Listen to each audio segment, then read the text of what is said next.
Let's talk about a weird paradox, something that happens to the smartest people. What if your greatest asset, your own intelligence, is actually the thing that's holding you back? Today, we're diving into how brilliant minds can get caught in these endless loops of overthinking, turning what should be a strength into a major roadblock.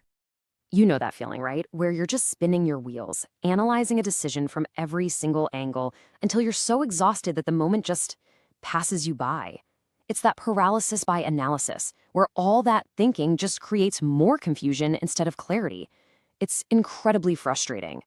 So, what are we really talking about here? Overthinking isn't the same as deep, productive thought.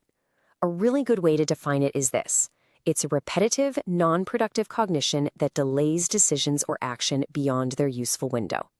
And those two words, non productive, are everything. Healthy thinking moves the ball down the field. Overthinking is just running in place. Okay, let's get into it. For our first section, we're going to start with a proper diagnosis. We're going to break down the mechanics of overthinking so you can spot it in yourself and really get the difference between productive thought and its much more corrosive cousin. Okay, this is so important to understand. On the left, you've got rumination. It's totally stuck in the past, always asking, why did this happen? It's a loop that just rehearses the pain over and over. But on the right, you've got reflection. That's all about moving forward. It asks, what can I learn from this? And it actually leads somewhere, to an insight or an action. It's the same event, but a totally different way of processing it. And this quote just nails the trap so perfectly. We trick ourselves, don't we? We think we're being so responsible and diligent by replaying every little detail, but what we're actually doing is just rehearsing distress. It feels like work, but it's just an anxiety loop wearing a clever disguise. All right, let's move on to our next section, because this isn't just some harmless mental quirk. There are real, serious costs to getting stuck in these thought patterns, and believe me, they affect a lot more than just your peace of mind. This is a huge point that people miss. Overthinking isn't just happening in your head. It's a whole system stressor.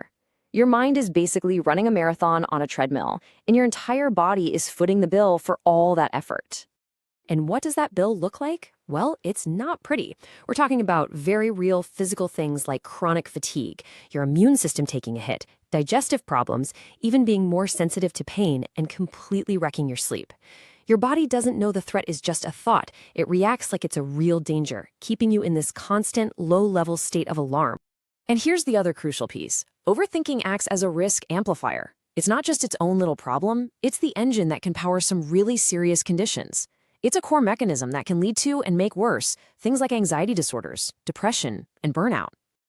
Okay, so we know what it is, and we know what it costs us. But why?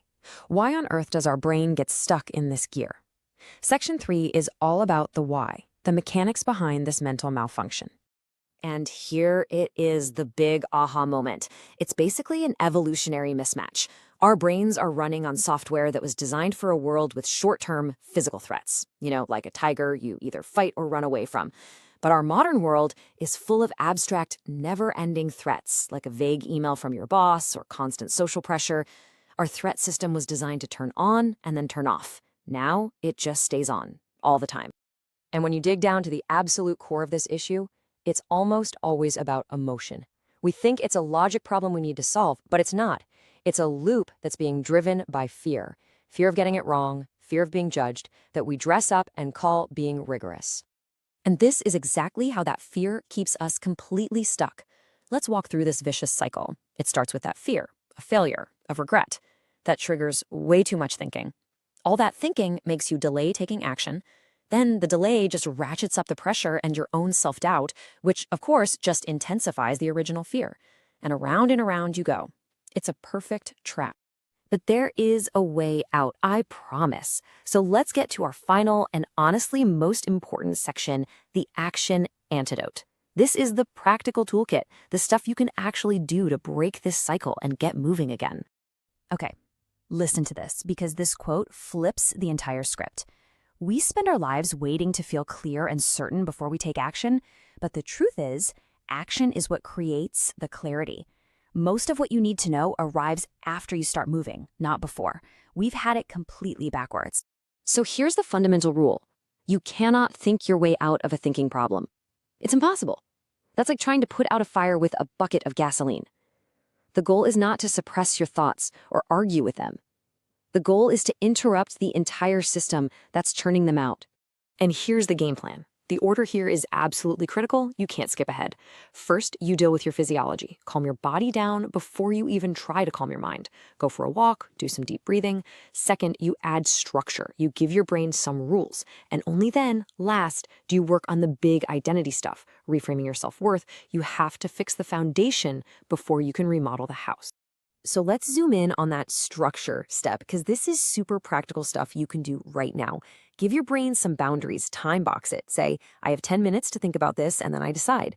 Define what good enough looks like before you even start.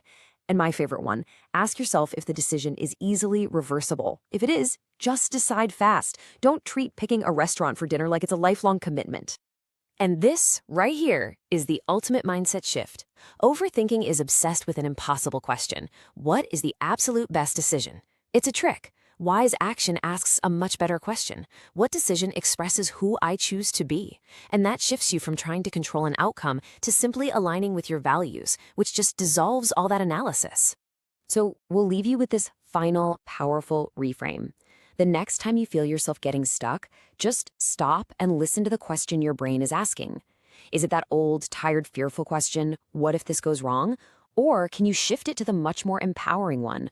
What kind of person do I become by stepping forward anyway? Because in the end, that action is everything.